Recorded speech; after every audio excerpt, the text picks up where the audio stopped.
Ivan, sino-sino na sa mga miyembro ng gabinete ang nagsumite ng kanilang courtesy resignation? Yes, aga buo ang suporta ng mga cabinet secretaries sa utos na inilabas ni Pangulong Ferdinand Marcos Jr. na courtesy resignation para sa mga ito. Sa katunayan, sa mga oras na ito ay nasa higit 20 mga cabinet secretaries na ang nagpahayag na handa silang magbitiw sa pwesto. Kabilang sa mga nagsubmit na ng kanilang courtesy resignation si Agriculture Secretary Francisco Chu Laurel Jr. at ipapaubaya na aniya sa Pangulo ang desisyon kung tatanggalin siya sa pwesto o magpapatuloy bilang kalihim. Nagpasa na rin pati sina Finance Secretary Ralph Recto at Transportation Secretary Vince Dizon.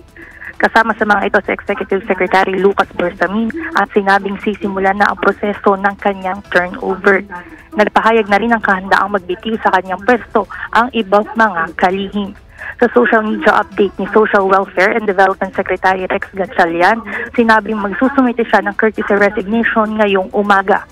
Magsusumite rin ng courtesy resignation sina Migrant Workers Secretary Hans Leo Kakdak, Budget and Management Secretary Amena Pangandaman at Department of Economy, Planning and Development o DepDev Secretary Arsenio Balisacan. Suportado rin ni na Information and Communications Technology Secretary Henry Aguda at Labor and Employment Secretary Bienvenido Laguesma ang hakbang ng Pangulo.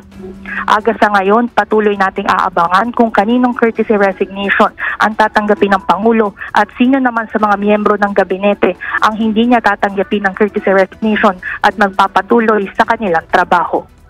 Yan muna ang update mula dito sa Malacanang Palace. Balik sa inyo dyan, Aga.